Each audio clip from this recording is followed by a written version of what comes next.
5 মাস ভয়াবহ শীতের পর আমরা শুরু করেছি আমাদের বাগান পরিষ্কার করা এবং ল্যান্ডস্কেপিং এর কাজে। সঙ্গে থাকুন। সারাদিনই আসলে আজকে কাজ করবে। তো বসন্ত এসে গেছে, কিভাবে আমরা রেডি হচ্ছি চাষবাসের জন্য। এই যে এটা দেখতে পাচ্ছেন, স্প্রিং এর জন্য সবজি চাষের জন্য ক্ষেত তৈরি করা হচ্ছে। এই মেশিনটা দিয়ে ঘাস কাটা এবং পরিষ্কার করা দুটোই চলছে, আর এই যন্ত্রটা দিয়ে এরা এজিং করছে। আর এই মেশিনটাকে বলা হয় এয়ারেটর। এটা দিয়ে বাগানে সরু সরু গর্ত করে দেওয়া হয়। কেন, পরে বলছি। এই যে মাছ দিচ্ছে। দিনের শেষে যখন সবকিছু হয়ে গেল, ঠিক এরকম দেখতে এখন।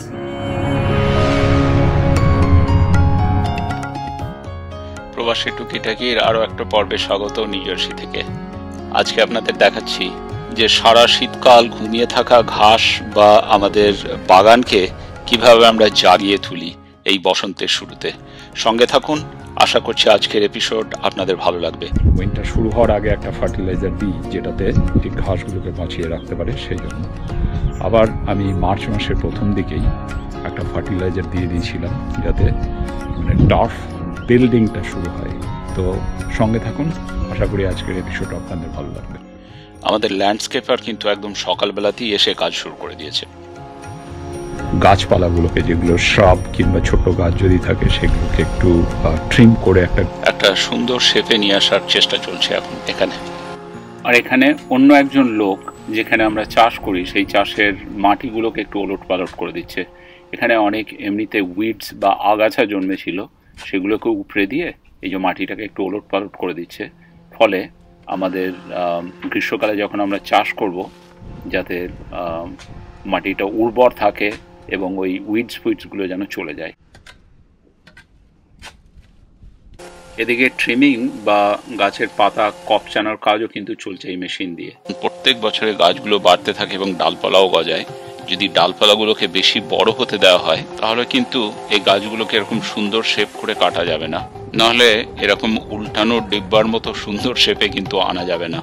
সেই জন্য এই মেনটেন্যান্সটা খুবই দরকার এবং প্রত্যেক বছরই আমরা করি।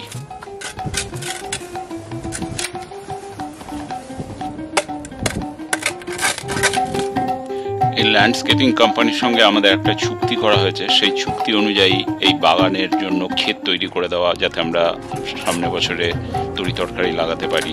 গাছগুলোকে ট্রিম করে দেওয়া, পাথর দেওয়া, এগুলো সব ওই কন্ট্রাক্টের মধ্যেই আছে। এখন যে লোকটা এই গাছগুলোকে ট্রিম করছিল, তার কাজ হয়ে গেছে।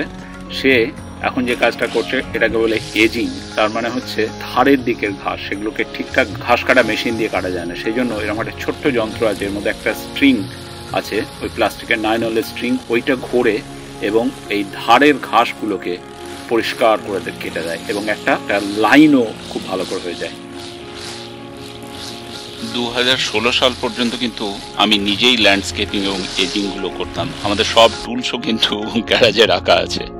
সো আস্তে আস্তে এগুলোকে আমরা এখন আউটসোর্স করে দিয়েছি, কারণ অনেক কমিটমেন্ট বেড়ে গেছে। যে সময় দেওয়া দরকার বাগানের পিছনে, সেটা আমাদের পক্ষে দেওয়া সম্ভব নয়।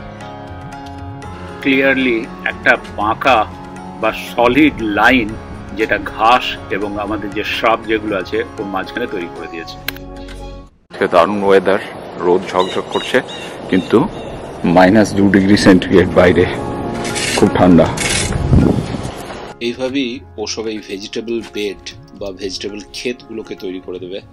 আমাদের 4-5টা বাড়ির চারপাশে 4-5টা জায়গাতে আমরা ভেজিটেবল লাগাই। সো এইভাবেই ভেজিটেবল বেডগুলোকে তৈরি করে দেওয়া হবে। গত বছরের পুরনো গাছ যেগুলো ছিল, সেগুলোকে ট্রিমার দিয়ে কেটে পরিষ্কার করে দিচ্ছে। আগাছা পরিষ্কার করার সময় আমার সেই বহুদিনের পুরনো পেঁয়াজ গাছটাকে তুলে দিয়েছিল। সেই পেঁয়াজ গাছটাকে আবার গর্ত করে পুনঃপ্রতিষ্ঠা করা হচ্ছে। আমরা ভেবেছিলাম যে মানে ঠান্ডাটা কমে গেছে, কিন্তু আবার গতকাল থেকে এমন ঠান্ডা পড়েছে এখন আর -2 ডিগ্রি সেন্টিগ্রেড। কিন্তু ওদেরকে কথা দেওয়া ছিল, ওরা চলে এসছে ল্যান্ডস্কেপিং করতে। সারাদিনই আসলে আজকে কাজ করবে। এখন মনে হচ্ছে আপাতত এই ব্যাকইয়ার্ডের ঘাসটা ওদের কাটা হয়েছে। ঝকঝকে নীল আকাশ, প্রচন্ড ঠান্ডা। মার্চের শেষের দিকে যেরকম ঠান্ডা হবে এটা ভাবিনি আমরা। এই যে এটা দেখতে পাচ্ছেন, এটা একটা বরফ। কয়েকদিন আগে বৃষ্টি হয়েছিল এবং বাইরে এই বড় টাবটা ছিল, তো সেটা একদম পুরো জলটা জমে বরফ হয়ে গেছে। ল্যান্ডস্কেপাররা কতগুলো মেশিন নিয়ে এসছে দেখুন। এইসব মেশিনগুলো এক একটা কাজে লাগবে। কোনোটা দিয়ে এয়ারেশন করা হবে, তার মানে মাটিতে একটু করে গর্ত করে দেবে। কোনোটা ঘাস কাটার, কোনোটা আছে মালচ দেওয়ার। এই জায়গাটাকে পুরো ব্ল্যাকিশ মালচ দিয়ে দেবে। আমি দেখাচ্ছি পরে। এখন এরকম লাগছে তো, বাট দিনের শেষে যখন সব কিছু হয়ে যাবে এই এলাকাটাই পুরো চেঞ্জ হয়ে যাবে। বাড়ির পিছনে দিকের ঘাসটা ওদের মোটামুটি কাটা হয়ে গেছিল, দেখালাম। এখন এবার এই সামনেটা বা ফ্রন্ট ইয়ার্ডের ঘাসটা কাটছে।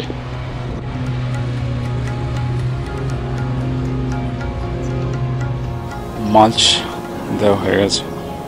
মালচ হচ্ছে কাঠের কুচো, সেটার সঙ্গে একটা কালো রং দেওয়া আছে। শুধু আমরাই নই, বেসিক্যালি এই ল্যান্ডস্কেপিংটা ইউনিভার্সাল। মোটামুটি যাদেরই বাড়ি আছে বা একটু জায়গা আছে তারা এই ল্যান্ডস্কেপিংটা করে থাকে। কেউ শুরু করে মার্চে, যেমন আমরা এবার শুরু করলাম, কেউ আবার একটু পরের দিকে শুরু করবে, ওয়েদার একটু ভালো হলে। কিন্তু আর্লিয়ার করা যায় দ্য বেটার। এরকম এখন লাগছে দেখতে। এটা ল্যান্ডস্কেপিং এর বাংলা হয়তো বলা যেতে পারে বাগান সৌন্দর্যায়ন। আমি জানি না এটা ঠিক কিনা, প্লিজ কমেন্ট করে জানাবেন। সুপারভাইজার এসে এর মাছগুলোকে একটু লেবেল করে দিচ্ছে। ভালো বাগান সৌন্দর্যায়ন হলে ল্যান্ডস্কেপারই অ্যাকচুয়ালি ছবি তুলে নিয়ে গিয়ে আশেপাশে লোকজনদেরকে দেখাবে, বলবে দেখো আমি এই বাড়িতে কাজ করেছি, যাতে আরো বিজনেস। এখন এটা দেখতে এরকম লাগছে পুরো এলাকাটা। আরো কিছু কাজ করবে ওরা এখনো। এই বাড়ির পিছনের ব্যাকইয়ার্ডে এই জায়গাতে একটা ছোট্ট ফুল বাগান আছে। প্রথমে ওটাকে ক্লিন করে তারপরে মালচ দিয়ে এবং সবশেষে সাদা পাথর দিয়ে ওটাকে সাজিয়ে দেবে, যাতে আগাছা জন্মে না যায়। সেই জন্য এখন এর মধ্যে ল্যান্ডস্কেপার ক্লোথ দেওয়া হচ্ছে। এখন 12টা বেজে গেছে, ওরা এসেছিল প্রায় 8টার সময়, আর 8:30টার সময় এসছে। হ্যাঁ, চলছে কাজ এখনো। Hi, how are you? Working hard, yeah. I'm going to put this video this week. It become cold. Yeah. এই মালচ দেওয়ার বা এই কাঠের কুচি দেওয়ার কাজটা মোটামুটি শেষ হয়ে গেছে। এটা এখন দারুণ দেখতে লাগছে। কিন্তু এই আলো টালো যেগুলো খুলে দিয়েছিল ওগুলো ফিক্স করে দেবে। এই গাছটাকে পুরো ট্রিম করে দিয়েছে। এই সাদা পাথর দিয়ে দেওয়ার পর আমাদের গোলাপ বাগানটা কিন্তু এখন দারুণ দেখতে লাগছে। তবে আগেও বলেছি যে হরিণের উপদ্রব খুব বেশি। সেই জঙ্গল দেখিয়েছিলাম, জঙ্গল থেকে হরিণ এখানে চলে আসে। এটা হচ্ছে সেই মেশিন যেটা দিয়েও মাটিটাকে আপ ডাউন করাবে। সারা শীতকালে এটা বরফের নিচে চাপা ছিল, সেই জন্য ঘাসের নিচের জমি বা মাটি মোটামুটি সারা শীতকালে জমেছিল এবং শক্ত হয়ে গেছিল। এই এয়ারেশনটা করলে কি হয়, এর মধ্যে একটা স্পাইক করে দেয় এবং সেই স্পাইক বা গর্তের ভিতর দিয়ে বাতাস, জল কিংবা ফার্টিলাইজার ওই ঘাসের চলে যেতে পারে ডাইরেক্টলি। আরও একটা যেটা হয় যে দুপাশের মাটিগুলোকে একটু আলগা করে দেওয়ার জন্য ঘাসের যেটা রুট বা যেটা গোড়া সেটা চারিদিকে ছড়িয়ে যেতে পারে। সেই জন্য এই এয়ারেশনটা মাঝে মাঝে করা দরকার। অ্যাটলিস্ট বছরে একবার করলে অনেক সুবিধা হয়। আর ঘাসের গোড়া যতটা ছড়িয়ে যাবে, ঘাসও সেরকম জমজমাট এবং বুননি ঘন ঘাস হবে। এটা এখন পুরো মাঠটাকে এভাবে করবে। এই দেখা যাচ্ছে এই মাটিগুলো উঠছে, এই যে এরকম মাটি।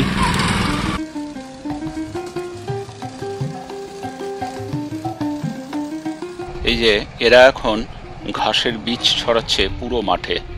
এই এয়ারেট করার পর অ্যাকচুয়ালি যেহেতু গর্ত হয়ে যায়, মাটিতে গর্ত হয়ে যায় এবং মাটিটাও নরম হয়ে যায়, তখন যদি ঘাসের বীজ দেওয়া হয়, ঘাসের বীজও তাড়াতাড়ি ঢুকে যাবে মাটির মধ্যে একদম। সে সময় ফার্টিলাইজার, জল, অক্সিজেন সব কিছু ঢুকতেই সাহায্য করে। এবং একবার এয়ারেশন করলে এটা কিন্তু অনেক দিন থাকে। সেই জন্য এটা অবশ্যই বছরে একবার করে রেকমেন্ডেড যে এটা করানোর। মোটামুটি ল্যান্ডস্কেপিং শেষ হলো, এবার সবারই ঘরে ফেরার পালা। যে অর্গানাইজেশন বা কোম্পানিটা আমাদের ল্যান্ডস্কেপিং করলো বা যারা সারা বছর আমাদের ঘাস কাটে, এর নাম হচ্ছে সেনাজ। আর যে ওয়ার্কারগুলো দেখলেন, এদের বেশিরভাগই মেক্সিকো কিংবা অন্যান্য সাউথ আমেরিকান কান্ট্রির লোক টেম্পোরারি ওয়ার্কার হিসেবে বসন্তকালে আসে, তারপরে আবার যখন সিজন শেষ হয়ে যায় তখন সাউথ আমেরিকায় নিজের দেশে ফেরত চলে যায়। এই মাইগ্রেটরি বা পরিযায়ী শ্রমিকদের কথা আপনারা অনেক শুনেছেন। America basically runs on them. যত সব কঠিন পরিশ্রমের কাজ বা হার্ড লেবার জেনারেলি এই টেম্পোরারি ওয়ার্কাররাই করে থাকে এদেশে। তা সে জমি থেকে ফসল তোলা, বাগানের ঘাস কোপানো বা অন্যান্য কাজ, যেমন আমাদের দুর্গাপুজোর সময় আমাদের যে প্রতিমাটা বহন করে যে লোকগুলো আমাদের স্টেজ সেট করতে হেল্প করে, তারাও মেক্সিকান ওয়ার্কার। ধন্যবাদ, এদের সাহায্য আমাদের খুবই কাজে লাগে, কারণ এদেশে পয়সা দিয়েও সবসময় লেবার ঠিক কিনতে পাওয়া যায় না। আর এটাও কিন্তু ভাবার কোনো কারণ নেই যে এরা সব ইল্লিগাল বা ক্রিমিনাল। অফকোর্স কিছু ইল্লিগাল লোক আছে, তবে তাদের সংখ্যা কতটা ঠিক আমার জানা নেই। তবে জেনারেলি আমাদের অভিজ্ঞতা অ্যাটলিস্ট খুবই ভালো। যখনই কোনো কিছু দরকার পড়ে, এই ঘাস কাটা, গাছ কাটা, যেগুলো দরকার, যেগুলো আমাদের পক্ষে করা সম্ভব হয় না, এদেরকে ডাক দিলেই এরা চলে আসে। সব কিছু হয়ে যাওয়ার পর এখন এরকম দেখতে সাজানো গোজানো হয়ে গেছে, নতুন আলো লাগানো হয়েছে। আশা করছি আজকের পর্ব আপনাদের ভালো লেগেছে। যদি ভালো লেগে থাকে লাইক, শেয়ার এবং সাবস্ক্রাইব করতে ভুলবেন না।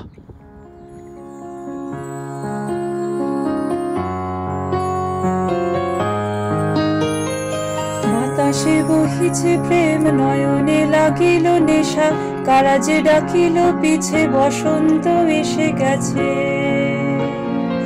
মধুর অমৃত বাণী, বেলা গেল সহজে, মরমে উঠিল বাজি, বসন্ত এসে গেছে। থাকতো ভুবনের ধুলি মাখা চরণে, মাথা নত করে রব, বসন্ত এসে গেছে। আজকের পর্ব এখানেই শেষ করছি। ধন্যবাদ সঙ্গে থাকার জন্য। আবার দেখা হবে অন্য কোনো এপিসোডে। Thank you.